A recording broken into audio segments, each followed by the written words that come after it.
In the name of Allah, the Beneficent, the Merciful, all praise is due to Allah, the Lord of all the worlds. We turned up just a little bit. We forever thank Almighty God for coming as it was written and prophesied that He would come to seek and to save that which was lost. And we can find no other people fitting the description of the lost brother, the lost sister, or the lost sheep, except we, the 50 million or more, mentally and spiritually dead black men and black women here in the hells of North America. And so we thank Him for coming and raising up His messenger and His Messiah to the black man and black woman again here in the hells of North America. I speak of none other than the most honorable Elijah Muhammad. And I thank the two of them for the man who is responsible for what I am and what I am becoming, and the man who is largely responsible for my spiritual rites of passage, and who is my mentor and teacher. I speak of none other than my spiritual father, the Honorable Minister Louis Farrakhan.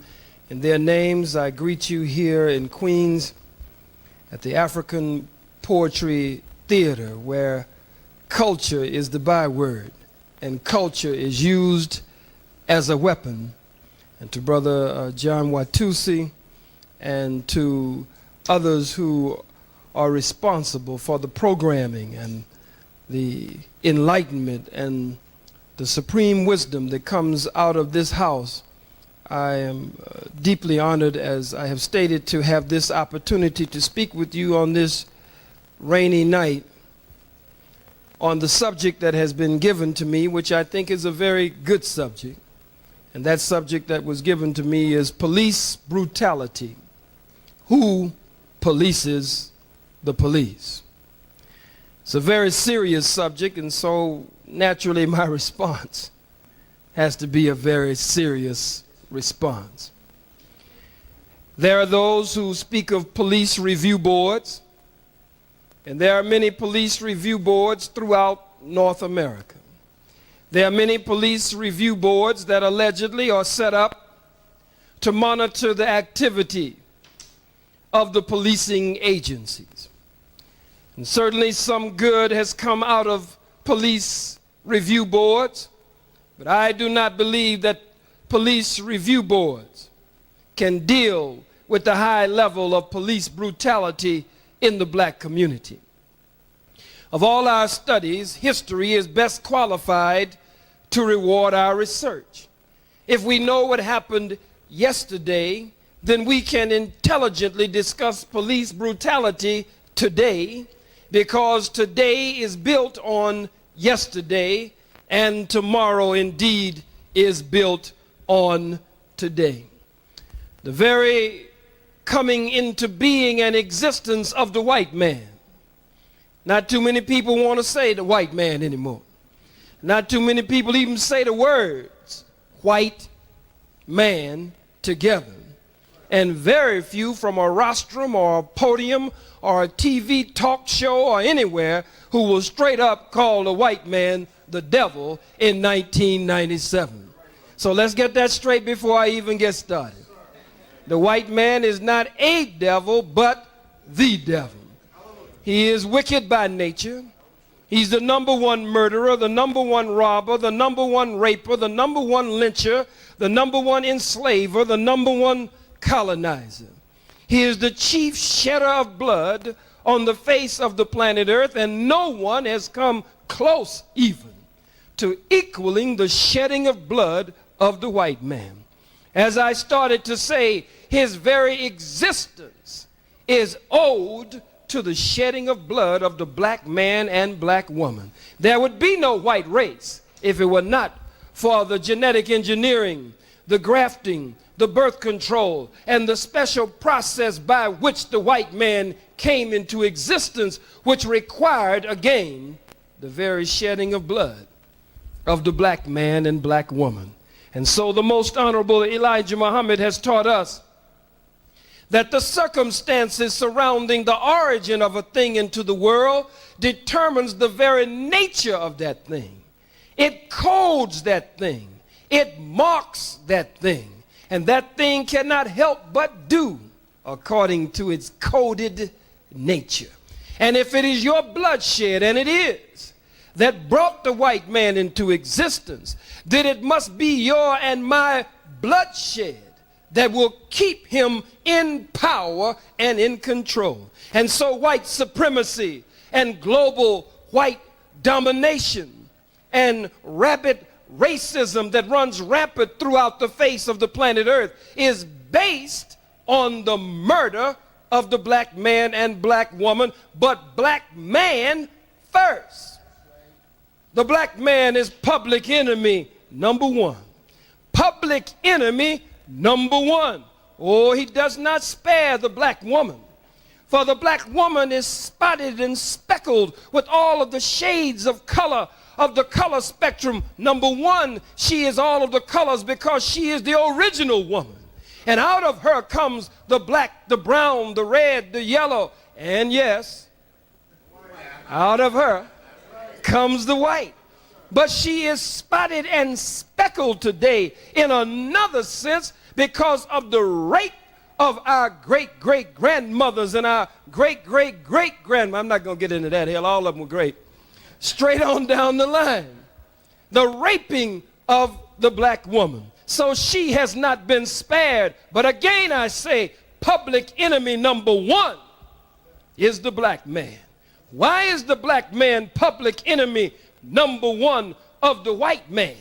The black man is public enemy number one when we study police brutality and global white supremacy. He is number one because as our great psychiatrists and psychologists such as Dr. Francis Cress Welsing, such as Dr. Richard King, such as Dr. Naim Akbar, such as Dr. Cedric X. Clark, and others have pointed out to us, Dr. Patricia Nono Kosawa Sekhmet, and others of our psychologists and psychiatrists, Dr. Merira Bridges, and others, as they have pointed out to us, the black man is public enemy number one because the world is a white male-dominated world. It is a white male-dominated world. And being a white male-dominated world, then he fears the number one threat to his global rule and his reign of white supremacy. And his number one threat is the black man. And so he fears that the black man will one day wake up. And if the black man, and when the black man one day wakes up, then there is the end to the white man's white supremacy. I'd like to, before I get into the body of my lecture, read a poem for you. I normally don't read poems, but this one is just so good. I got to read this one. You want to hear a poem at the Afrikan Poetry Theater? Here where culture is a weapon. All right? The poem is called, it's by brother Taim, the poem is by Taimbe Jess. And the poem is, when niggas love revolution like they love the bulls. When niggas love revolution like they love the bulls, youth will wear red, black, and green patches over the emblems on their starter jackets. When niggas love revolution like they love the bulls, brothers will gather regularly at barbershops and corner stops to discuss George Jackson and to discuss the handbook of revolutionary warfare and people's war before they go home to take care of their children each night. When niggas love revolution like they love the bulls, playground basketball courts will become paramilitary training grounds where we learn to shoot guns at the enemy and not baskets for bets. When niggas love revolution like they love the bulls, we will spend hours and hours watching our children grow into soldiers and not basketball players. When niggas love revolution like they love the bulls, we will know CIA stats, FBI stats, infant mortality stats, police brutality stats, political prisoners and prisoners of war, and literacy training techniques like we know Paxson's shoe size or Shaq's shoe size, or the way we know Rodman or Pippen's rebounds or Grant's salary and all the intimate details of Michael's last gambling spree. When niggas love revolution like they love the bulls, you will be able to ask any youth on the street, who is Sundiata Akoli? Who is Assata Shakur? Who is Sekou Odinga? Who is Ruchell McGee and Jonathan Jackson? You will be able to ask, who is Matula Shakur? Who is Queen Mother Moore? And they will be able to tell you without skipping a beat. When niggas love revolution like they love the bulls, you will go on to ask them about Michael Jordan, and they will say, who?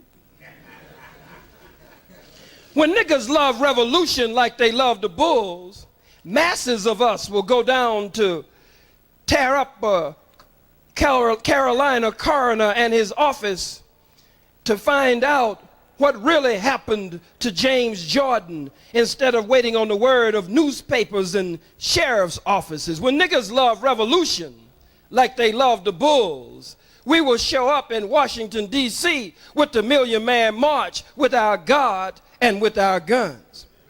When niggas love revolution like they love the bulls, they will start to seriously wonder why one Negro putting a brown ball through a white net makes more money in one season than they will make in an entire lifetime, and do something about it.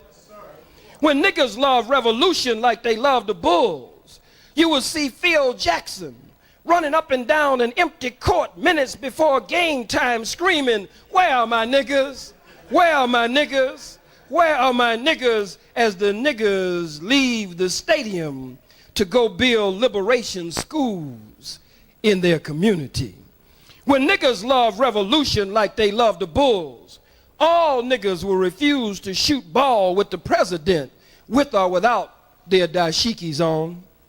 When niggas love revolution like they love the bulls, will become associated with the sound that CIA agents, snitches, rats, and agent provocateurs who join our organizations and work against the legitimate aspirations of our people who yearn to breathe free, drug dealers and others will make when they are thrown gracefully face first into open manholes.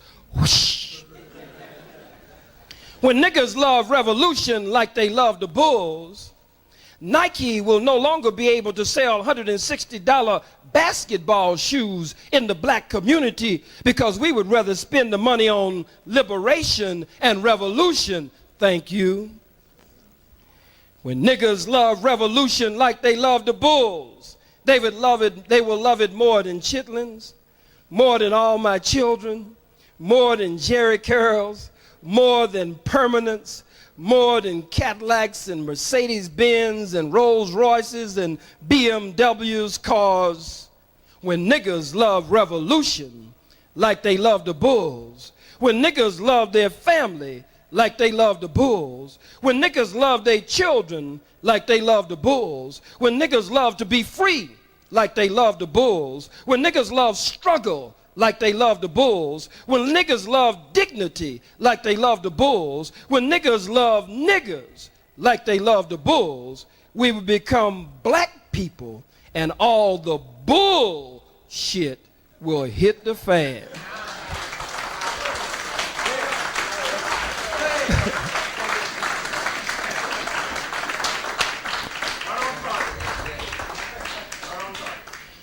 Understanding the very origin and the nature and the coding of the white man, and understanding that his very existence and world control and domination and the maintaining of white supremacy is based on the murder of the black man and woman, then it is no wonder that police brutality is to the level that it is in black communities all over America. The cold-blooded murder of Brother Aswan there in Brooklyn just a few weeks, months ago, shot 20 times, 21, 22, 23, 24, 25, 26 times. Brother Jerry Lee Amy in Los Angeles shot 39 times, over 6 feet tall, shot even on his shoulders, which meant, did the cracker get on a step ladder and shoot him on his shoulders, or did they shoot him and shoot him and shoot him down to the ground and keep shooting him even after he was on the ground? You don't have to shoot a damn elephant 39 times to kill an elephant. And Jerry Lee Amy, as always, as all of us are, was the wrong man. Cracker was looking for a robbery suspect. Jerry Lee Amy is playing with his daughter in the front yard, and as they are running across the front yard, the cracker assumes that he is a so-called fugitive of just us, and so they shoot him down on his lawn in front of his baby girl. Brother Philip Purnell would still be alive. In New Jersey, Brother Lewis there in St. Petersburg, Florida, would still be alive as the crackers rolled up on him and claimed that his car lunged forward, that one was on the side and the other one, what kind of fool this is, I don't know. The other cop was supposedly in front of the car looking through the front of the windshield. Common sense would tell a damn fool. You don't have to be a policeman that you don't stand in front of the vehicle. But they claimed the vehicle lunged forward. They shot him. The policeman was never hit by the vehicle. The vehicle never crashed anywhere into the pole or anywhere on the side. Brother Lewis would still be alive if we understood this dynamic better than we understand it. Our brother in Johnny Gamage in Pittsburgh, Pennsylvania, who was there in the suburbs of Pittsburgh, and the crackers said that he stepped on his brakes and his brake lights came on too many times. His brake lights were blinking too many times, and so they snatched him from the vehicle, and all of them jumped on top of him and beat him and choked him until they choked in Pittsburgh, Pennsylvania, Brother Johnny Gamage to death. Sister Eula May Love and the many that are from the New York area, from the New Jersey area, from Chicago, from Los Angeles, from the South, and throughout. All of them, brothers and sisters, victims of police brutality, and we don't even have the time to name all of us killed at the hands of brute beast police. It was former Supreme Court Justice Thurgood Marshall who spoke at Coward Jew University, sometimes called Howard University.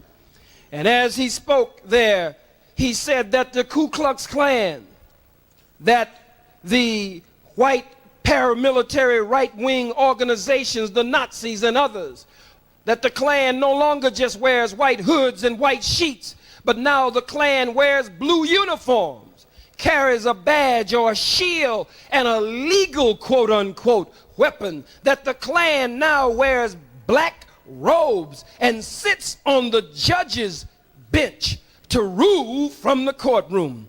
And so Thurgood Marshall, having been a Supreme Court justice, too afraid to make bold stands himself, but in a sense like the spook who sat by the door, on his way out, he could begin to give up a little bit of the truth.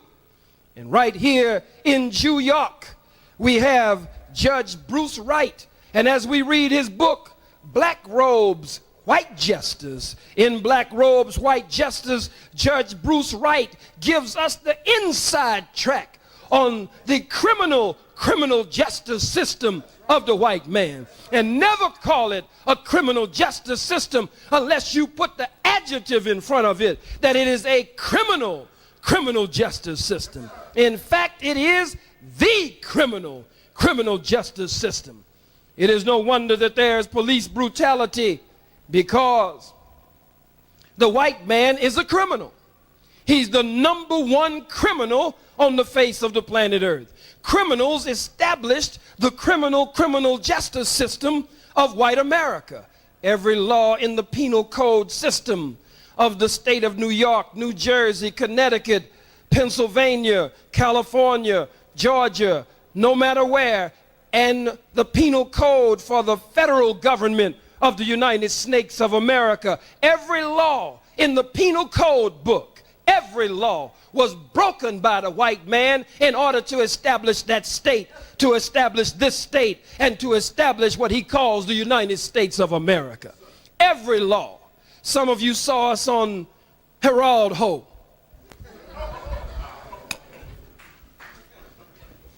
That's what he is. It's a little Ebonics. I can't call him Herald Whore. Ebonically speaking, he's Herald Ho. You saw us with Dr. Alvin Poussant. How many saw it? Poor Dr. Alvin Poussant got up and walked off the stage. Didn't want to be on the stage with me. He said, I can't sit here with Khalid Muhammad.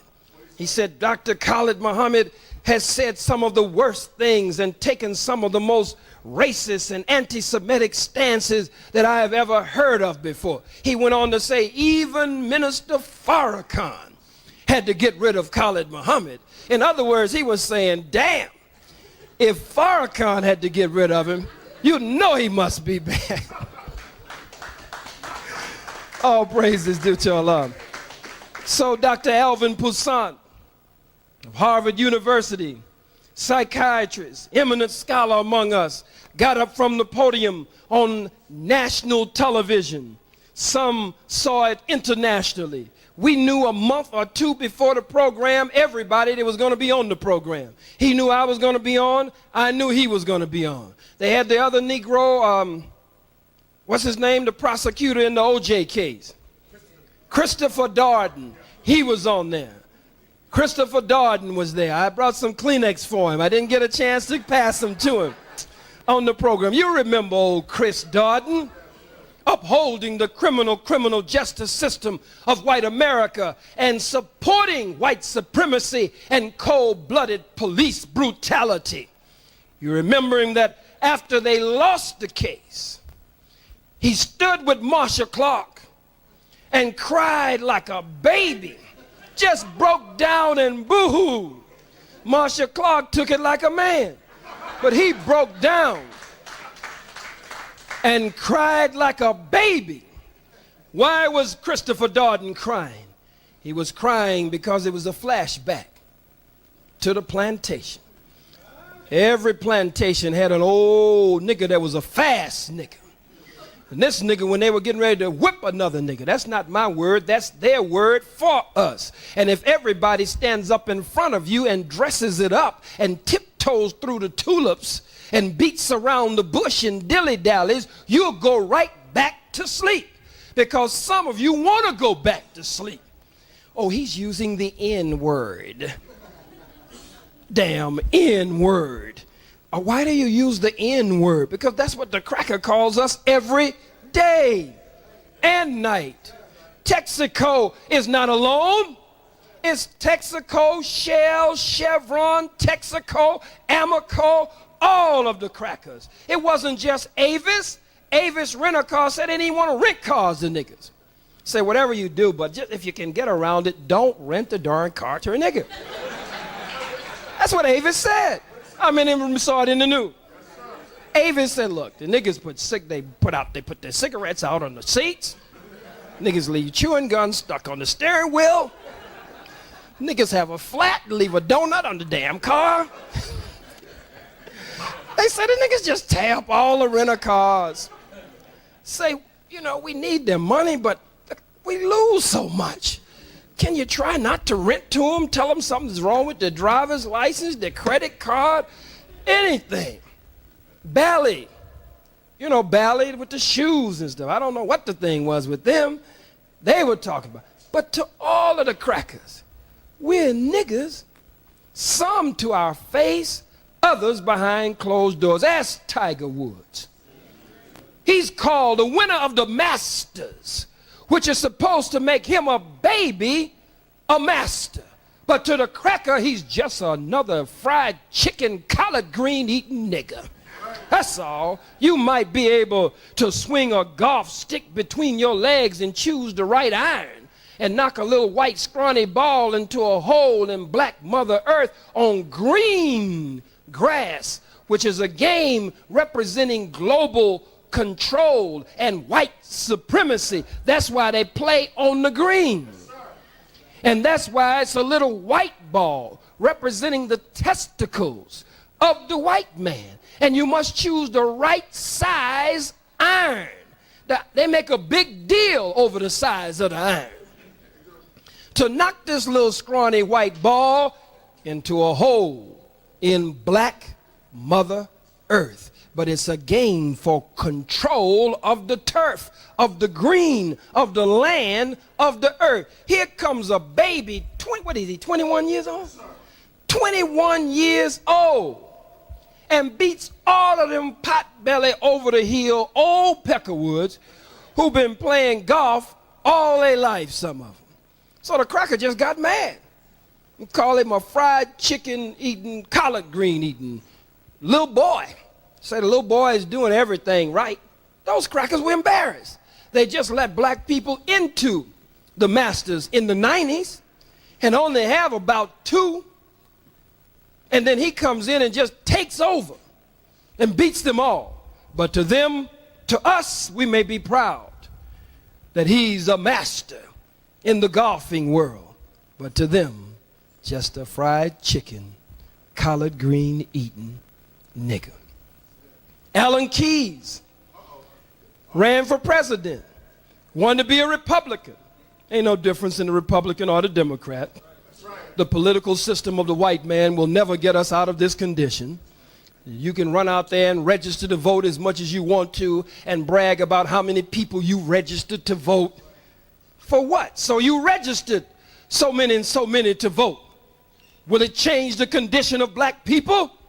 We've been voting ever since the white man allowed us to vote, and we're still in the same condition, if not in a worse condition. And every time you think you voted in a good initiative or a new initiative that is supposed to be for and in our best interest, the white man changes the rules of the game and changes in the twinkling of an eye and turns back the hands of the clock. You thought affirmative action, many thought it was here to stay. You thought food stamps were here to stay. Some of you were big niggas in the community. You had a big roll of food stamp. You be flipping and flashing your food stamp on the rest of the slaves. You had more food stamps than any slave in the community. Peckerwood talking about welfare reform. Democratic president signed it, the Republican constituency behind it, both Democrat and Republican. But this Negro, Alan Keyes, wanted to be a Republican candidate for president. And they had a debate down there in Atlanta, Georgia. He went down to the debate. Clinton is there, Slick Willie. That's what they call him, Slick Willie, and he is slick. Screwed everything that wasn't screwed down when he was in Arkansas. Had the state troopers sneaking women in, bringing them through the window, through the back door of the state house. Poor Hillary somewhere with the dog and the bird and that ugly little daughter they got. Then he says he used to smoke weed, but he didn't inhale. You know, why not just leave a lie alone? The old folks say if you tell one lie, you're going to have to tell another one. He smoked weed, but he didn't inhale. Huh? This is crazy as it can be. Would you buy a used car from a guy named Slick Willie? He was there. Buchanan was there. The multi-billion-dollar peckerwood with the big ears. Pinocchio's nose grew from lying so much. You got $1 billion, you're doing some lying and serious stealing. And you white. So his nose is not growing, this cracker's ears are growing. He was at the debate. All these big crackers, Alan Keyes, the Negro, saying he wanted the good old days to come back. Now, I don't know what this nigga was thinking about. But somehow he worked himself up for that. Showed up in Atlanta as the Republican candidate, a Republican candidate to debate. Showed up at the door. They say, huh? He said, I'm Alan Keyes. I'm here for the debate. They say, for what? I'm a candidate for president. I'm here for the debate. They say, nigga, you here for what? What do you have to say, nigga? He said, but I was a candidate for president. I was a Republican. They said, nigga, you better get on away from here. He said, but I have a right to come in here. They said, call the police. They called the police on this nigga, put him in handcuffs, threw the Republican guy, Negro, running for the Republican slot with the other Republicans, in a police squad car and dropped his behind off in one of the worst sections of Atlanta, Georgia, I guess hoping he would get mugged or beat upside the damn head. To other Negroes, he was a candidate for the high office of the presidency of the United States of America. But to the crackers at the debate, he was just another nigga. Listen, nigga, you ain't got no business in here. And they didn't even let the nigga come in to use the toilet. Sent his behind away. You had other Negroes say that if they went Republican, they would have the keys to the White House. When it was over, niggas didn't even have the keys to the outhouse. But it makes no difference whether it's Republican or Democrat. And I'm going to say this whether you like it or not, but somebody has to say it. It makes no difference whether it's an independent political party. Democrat, Republican, independent political party, as long as you're playing by the rules of the white man, you still are not going to win. Separation is the best and only solution into a land or territory of your own. You say, well, I'm a black nationalist. How in the hell you going to be a black nationalist and you ain't thinking about no separation? You can't have a nation unless you separate from your enemy and your oppressor. But nobody wants to talk separation now. You ask them a question about separation and they start tiptoeing and scratching it.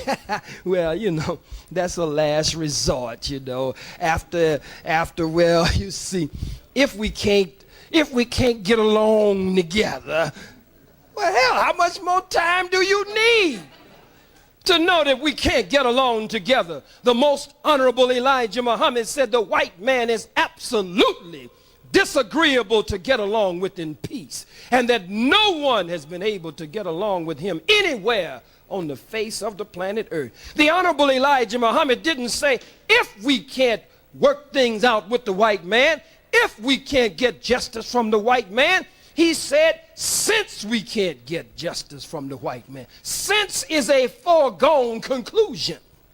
Since means it's already decided, the matter is decided. It's already determined that we can't get along with this cracker. But many want to tiptoe. You don't want a nation of your own. That's not everybody here. When I say you, I mean us in general. Separation is the only solution. The white man broke every law in the state and federal penal code system in order to establish every state in the United States and to establish the United States itself. His army, his navy, his air force, his Marine Corps, his Coast Guard, these are national policing agencies. He has national policing agencies, FBI. He has international and global policing agencies, Army, Navy, Air Force, alliances, NORAD and NATO and all of this to control the globe like a big white octopus. He has his tentacles stretched out across the globe as a national and international policeman. Then state police. Then county police, then city police, huh? And even the boroughs have special police. Then you go to the damn building and the building got some special police. Here's a cracker watching you in the toilet in some of the buildings. He's standing around wondering and checking. I don't know what he's doing. That's another subject for another time. Police everywhere. What's the purpose? To maintain white supremacy. To maintain global white supremacy. To protect what has been stolen from the rest of the world. The police are not our friend. Now there are black police organizations that are coming up, and some of them are conscious. Some black policemen bucked the whole the whole white police establishment. Conscious black policemen who are tired and sick and tired of being tired, who have consciousness, are beginning to build black policing organizations right in major precincts and some minor precincts all over the country, and it's worrying the white man to death. Conscious black policemen, some of them are actually recruiting other policemen, pulling them to the side, teaching them, giving them tapes, giving them liberation literature, taking them to meetings and rallies and conferences so that that gun that they have on their hip and that shield that they have can be used for us in times of escalated war. Some black policemen are actually preparing for war as we stand here and talk here tonight. The marshals, the U.S. marshals, black marshals, talking of filing a class action suit against the United States Marshals Department. Black members of the so-called Federal Bureau of Investigation, FBI agents, have filed class action suits against the Federal Bureau of Investigation. Because black policemen are now right in there with them, checking them out every day. Why does the devil keep us apart from his social equality? We send a shout out to all the gods in the earth in the house. Peace. Why does the devil keep us apart from his social equality? That's why you got the CIA, the FBI, black CIA, black FBI, black policemen, black marshals, black sheriffs. Some of them now standing up. You got 5%ers, 5% sheriffs. Everything has a 5%, a 10%, and 85%. You got a 5% among the policemen coming up, conscious, black as they can be, all across the country. And now that they have been in there where the white man is, they have found out how filthy he is, how wicked he is, how evil he is, and all his affairs. And in finding out how filthy, how wicked, and how evil he is in all his affairs, now the white man wants to run them from among them. And so he's now bringing certain pressure to bear against them and forcing them to take him to court. And I say, like Lorraine Hansberry said, who gave us A Raisin in the Sun and raised the question, what happens to a dream deferred? And ultimately she says, or does it just explode? As she gives us the other options. Lorraine Hansberry, who was nobody's revolutionary. Lorraine Hansberry talked about fighting this cracker by any means necessary. She talked about those who want to use the march to use the march. Those who want to use the ballot to use the ballot. She said those who want to challenge him in court, take him to court, as these black policemen and marshals and sheriffs and others are taking the cracker to court. But she said that there should be others who are armed. Lorraine Hansberry talking, who will shoot from their windows, she said, when these races come into our community. Now that's Lorraine Hansberry. Some of y'all say, what kind of berry was strawberry? Who? Lorraine Hansberry. What's that? What's raspberry? Who is Lorraine Raspberry? I said Hansberry. Now, what kind of berry is a Hansberry? Go and look up. She's gone on to the realm of the Egun now, to the ancestors. But study about Lorraine Hansberry and look up her work, A Raisin in the Sun. And you will get a feel for her and a feel for her life. As she talked about shooting, and there would be others who would be shooting from their windows when the racists would come into our community. I'm almost finished. I don't believe that taking the cracker to court is going to solve it. But I would rather see our brothers who are gaining consciousness on the police force, FBI, CIA, marshals, and sheriffs and others, take the cracker to court while they organize on another level. But when you take Frank James to court and Jesse James is the judge, how in the hell do you expect Jesse James to convict Frank James when that's his brother? If Frank James took something from you and you come to court and tell Jesse that Frank took it from you, all Jesse is concerned with is whether Frank left anything over for him to take. So when you take the white man to court, you're taking the criminal to the criminal, into a criminal justice system set up by crackers, criminals, and Satan himself. I'm almost there. I'm almost there. The Bible says blood will flow in the streets to the horse's bridle. Can you imagine that? A horse's bridle? Blood will flow in the streets to the horse's bridle. Another scripture says, as you have delighted in taking our blood, you will be given your own blood to drink like water. The most honorable Elijah Muhammad, my spiritual father, the honorable minister Louis Farrakhan, when we were tight and close, he used to tell me as he was teaching me, and he would tell many of us how when he was sitting with his spiritual father, the most honorable Elijah Muhammad, how sometimes he would be riding in the car with the most honorable Elijah Muhammad, and white folks would be passing in front of the car at the stoplight, and the honorable Elijah Muhammad would touch him and say, Brother Louis, have you ever seen a people in whom there is no good at all? And Minister Farrakhan said, no, sir, dear apostle. He said, well, there goes one right there. No good in them at all. And he says the most honorable Elijah Muhammad used to talk about how he would torture the white man, how he would like to take his fingernails off one by one, take his eyeballs out of the socket, what he would do with the skin of the white man, and how he said he would like to cut crackers' throats or cut devils' throats until the blood started rising up to his chin.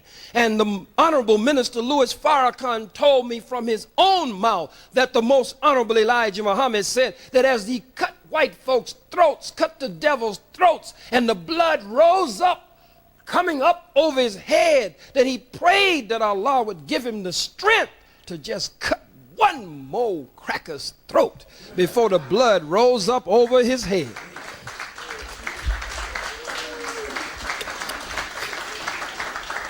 Now, for some of you, this subject may be a little rough. They should have issued you some seatbelts when you came in. And if for any reason this cultural center becomes depressurized, an oxygen mask will automatically fall from the ceiling. Please place it firmly over your mouth and nose and breathe freely, and then help the weak one next to you. But everything will be all right. You don't give me a subject on police brutality and expect me to come and tiptoe and just speak on police review boards and speak on how we can find ways to take them to court. And no, what I'm going to tell you tonight, in the language that I will tell you tonight, I probably have never said directly, though I have said indirectly and partially directly many times. We must arm ourselves or harm ourselves. We must arm the masses. Are you saying that? Yes, as brother points to his head, we must be armed with supreme wisdom, knowledge, and understanding. We must be armed with our history, our heritage, our culture, our legacy, our God, and the spirit and the power of the God of our ancestors. We must be armed with still cameras, video cameras, film cameras, so that black people like Dr. Huey P. Newton and Brother Bobby Seale and Brother Kwame Ture, like the Black Panther Party in the early days, made sure to monitor every time cops stop black people anywhere on the streets or in an alley, you should have your video camera going. You should have your camera taking pictures. You should have your tape recorder on. You should be armed with your tape recorder, your video camera. You should be armed with your still camera, with your movie camera. You should be, or whatever, the millimeters, I don't know all that stuff. You know what I'm talking about. What they call them, all them things that you take to home movies and stuff with. Huh? I guess I got to super ace all that. I got to learn the weapons. I got to learn the weapons. You got to be armed with all of that. But we also got to arm ourselves with weapons. But I thought you were with the Nation of Islam. And the Nation of Islam, well, I'd love to be with the Nation of Islam. But the Nation of Islam at this point apparently has no place for me and has pushed me out and has now put me off limits.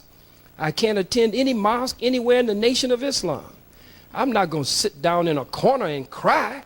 I'm going to stand up and fight this peckerwood, fight this bastard as best I can. And I believe we must arm ourselves or harm ourselves.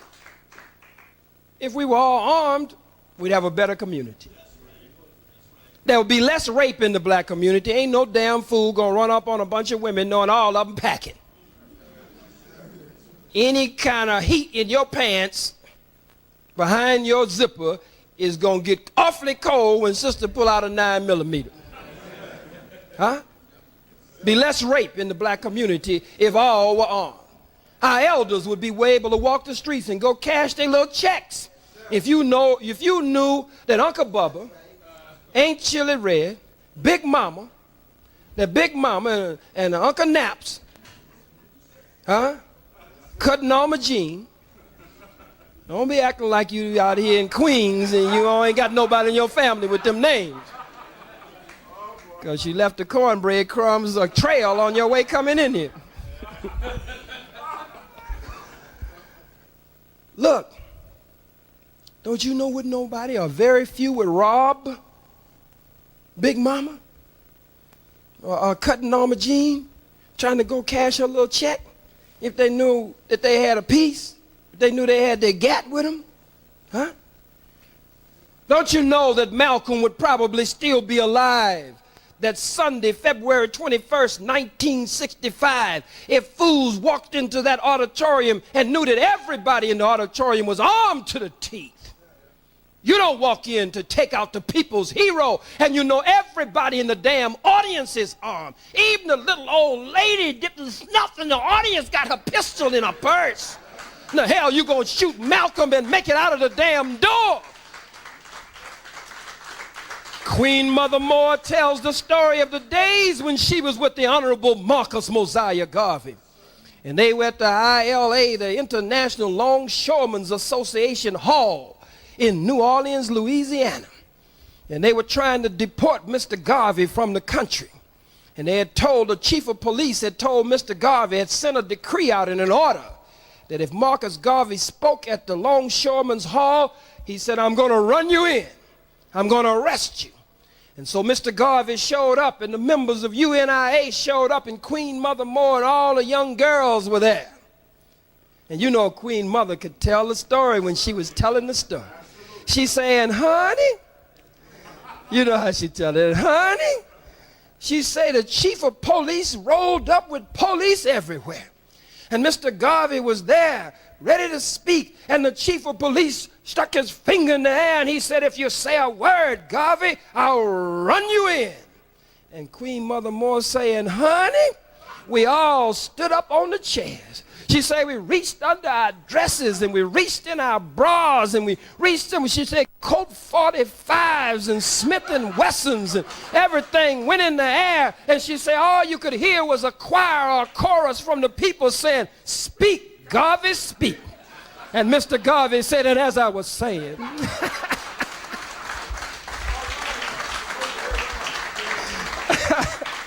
Garvey said it as I was saying. Some of you are foolish enough to say, well, no, what we need is books. Yes, we need books. We must study. We must study from our scholars. We must study from Dr. Ben. We must study from Dr. Clark. We must study from Dr. Maulana Karenga. We must study from Dr. Ivan Van Sertima, Dr. Sheikh Anta Diop, Dr. George G.M. James, Dr. Jeffries and Dr. Jeffries, and on and on. We must study all of them. But at the same time, we can't say, I ain't gonna study war no more. You can't say that. You say, well, we don't need guns, we need books. Shut up, fool. The white man make all the guns. How we gonna go up against the white man? We can't compete with the white man with all the guns. Well, fool, he make all the books. How you gonna compete with him if he makes all the books? You willing to go that route? I was talking to a young Sunni Muslim brother at Mart 125 yesterday. He said, well, do you really think we still oppressed? In America, I'm not lying, as God is my witness. Young brother, but he still has, he has a good chance, this young brother. He said, you think we still oppressed? And he went on to show me how things had changed and how we weren't oppressed anymore. He really believed that. And I told him, since I knew he was coming from Islam, I told him that Prophet Muhammad sallallahu alaihi wasallam, that Prophet Muhammad said, you must stop the oppressor. Stop the hand of the oppressor. Physically stop him. The Holy Quran says, and fight. Fight with those who fight against you. That persecution and bloodshed, that persecution and the murder of your people is worse than bloodshed. Quran says it's better to go on and fight and shed some blood, but persecution and the shedding of blood and the slaughter of your people, it's not worse than dealing with your enemy and shedding your enemy's blood. Fight with those who fight against you. It says, and drive them out from where they drove you out. It says, and fight with them until there is no more war. Fight with them until there is no more bloodshed. I told him that Prophet Muhammad sallallahu alaihi wasallam says, stop the hand of the oppressor. Physically, fight him. But Prophet Muhammad goes on to say, if you can't fight him physically and stop his hand physically, speak out against him. Strongly speak out against him. And if you can't stop him physically and stop the hand of the oppressor physically, if you can't speak out boldly and strongly against him, Prophet Muhammad says, then secretly protest in your heart. But secret protest in your heart is the poorest and the weakest form of protest, he said. He said, oh, see, I put his man on him. That's the way we got to be. We got to know all of the doctrines, all of the philosophy, all of the ideology, so we can go after our people and bridge the gap and pull them together and form an African united front or a black united front. But we got to know what they know and then some. So when I put Prophet Muhammad on him and told him that, you know, if you want to secretly protest in your heart, the Nabi or the Prophet said that's the poorest form of protest.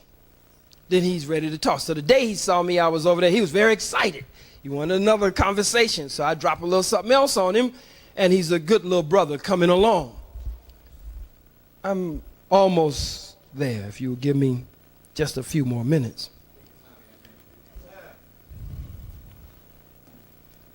There would be less police brutality if the masses were armed. Mark Furman's would be hard to find. Mark Furman was not an exception to the rule. Mark Furman talked about the brotherhood of policemen, the fraternity of policemen. He said that the policeman is God. That's what he said. There's the devil saying that the policeman is God. He's judge, jury, and executor. Huh? Right on the spot. He talked about how he used to beat black men and women and Chicano brothers and sisters until he would just beat the waste out of them, beat the mess out of them. He said, then you could smell the niggas and the You could smell the niggas and I guess you call them the Mexicans or the Chicanos. You could spell them. I mean, you could smell them stinking. He said you couldn't get into the jail for the stench coming from them.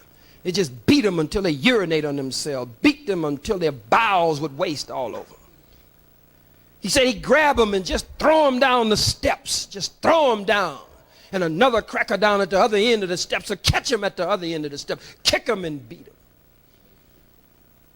No, you got to, I'm here to tell you that the only way you're going to stop police brutality is you got to stand up and be brutal with this damn beast.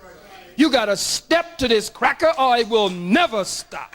You can moan, you can groan, you can sing, you can pray, you can recite, you can claim you know all the Quran, Old Testament, all the Bible, Old Testament, New Testament, the Quran from Al-Fatiha to Al-Nas. You can know all the Medunete. You can know Maya, truth, justice, righteousness, harmony, balance, order, reciprocity.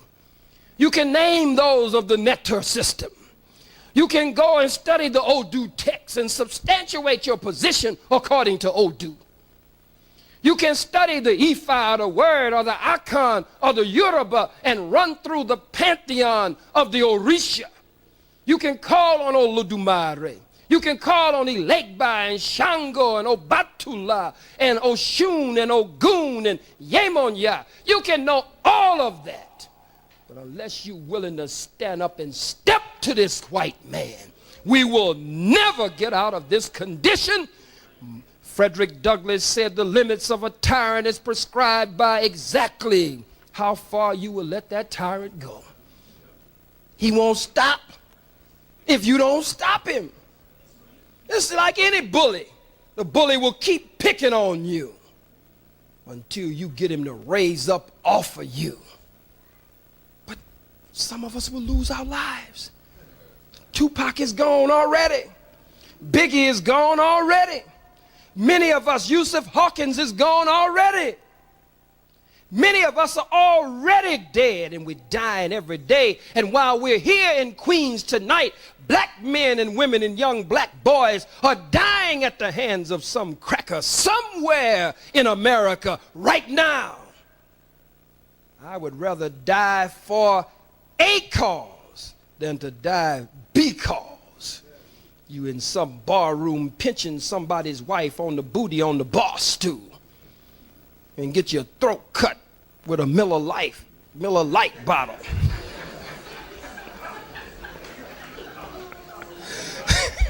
Damn.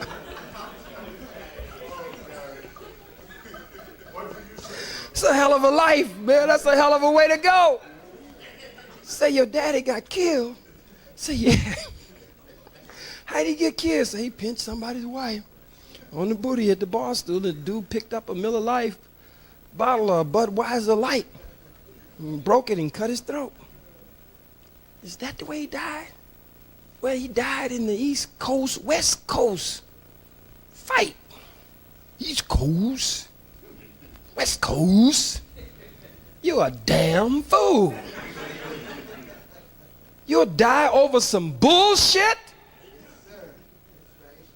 Some damn records? A damn CD?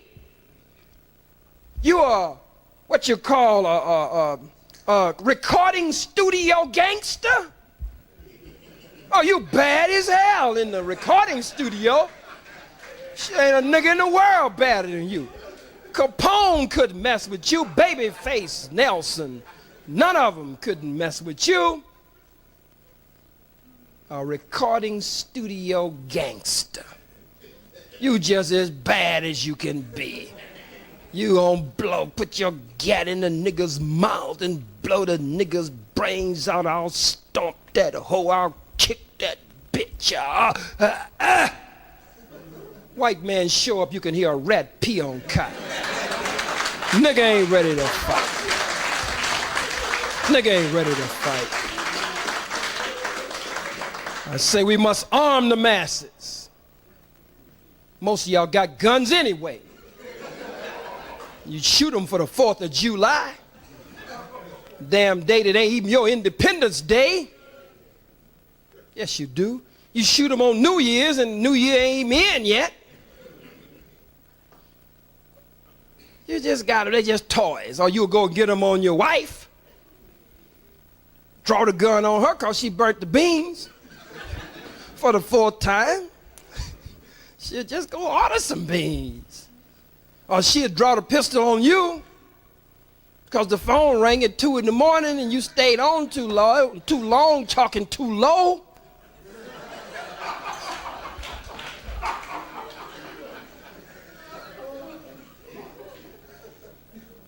Two or three brothers so bad. I'm Crip. 2 or 3 brothers so bad, I'm Blood. They'll go off into territory of their rival brother gang and face bumper jacks, face chains, baseball bats, pipes, 9s, AKs, face everything in a fratricidal war with your kith and kin, your flesh and blood, your brother, your sister. The goddamn white man come, you throw the guns under the damn car, throw the damn guns in the bushes, he make 50 niggas spread up against the wall, 1 peck of wood. All right, get up against the wall, buddy. Don't move, guy. Here's Will Kill Johnson. Here's Bloody Blood and all them crazy names you got. Here's Shotgun. All of them spread up against the wall. Come on. I don't never read about no drive-bys at the police station. You bad. You a gangster when it come to another brother or sister. I never heard of you shooting at the police station and busting on a cracker while they eating Dunkin' Donuts. I never heard of a cracker's head falling in his KFC chicken box because you went by and blasted him, gaffled him straight up while he eating his greasy chicken and French fry. You ain't got the heart, but you'll kill your own. I get sick of these forums of you talking about what's done to us. The black man has to take a stand. We ain't gonna get out of this condition. The Bible says, arise, arise, awake ye men of Zion. Shake yourself from the dust. You used to rule the earth. Now we groveling at some cracker's feet. And if your brother stands up and speaks boldly and speaks of war with the enemy, you back off from him and run like a little sissy. I don't agree with that cheap language. Kind of damn cheap language. There is no special way to talk to the enemy. Well, you got to be polite with the enemy. Well, you shouldn't talk about the Pope. Who in the hell is the Pope? He's not just the Pope of Rome, he's the goddamn punk of Rome. There's some faggot sitting up in the Vatican somewhere, fondling little boys and stuff. You don't know what's under that damn dress. You might find out that the Pope of Rome is Mother Superior. Give a damn about no Pope. Somebody has to pull down the idols, bust up the idols. The Pope is an idol. I'm not going to talk about Kennedy or Clinton, and I'm going to speak of them in such respectful terms. Mr. President, hell no, this is the murderer of my people. I say, you no good bastard. That's right. That's right. If I say Mr. at all, I say Mr. Devil. Yes, sir, Mr. Devil. Why? I'm giving him honorable mention in his high position of evil and wickedness. What is this stuff that's going on? In the 60s, there was the talk of revolution everywhere. Some of our revolutionaries are now locked down. I know there are days and nights when as they languish in the prison cells, that they just cry and cry when everybody else is asleep because they gave up their lives. They sacrificed because they believed that there would be continuity and struggle. And they believed that a generation would rise up and finish what they started. But you looking for a way to be hip, slick, cute, and cool, and sing your way out, and march your way out, and dance your way out, and rap your way out, and vote your way out, and marry crackers on your way out. That's not going to get us out. That's going to get us took out. I know it's taken out, but it's going to get us took out. Took out. And understand Ebonics. It comes from the West Niger Congo African language group. It's not broken English. It's real. Your language is actually what you hear and speak in your home environment. That's your language. English is a second language for us. That's why we do it the way we do it.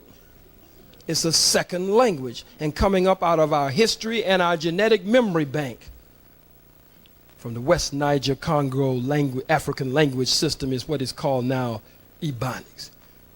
Study our great linguist, Dr. Ernie Smith, and others who are opening up the way for us to battle this cracker and to clear all of this up. These were some of the key points. There are blacks who are in the military who are gaining consciousness on a daily and consistent basis. According to the King Alfred Plan in the book by John A. Williams called The Man Who Cried I Am. Some say it's not true, some say it's true. I say we better check it out. In the King Alfred Plan, the book The Man Who Cried I Am by John A. Williams, it gives us a countdown, an emergency countdown of what the white man, the government of the United States of America, would do on a national, state, a regional, state, county, and citywide level to put down revolution and rebellion and insurrection inside of America. In addition to the King Alfred Plan, we have public law called the McCarran Act. The McCarran Act is public law.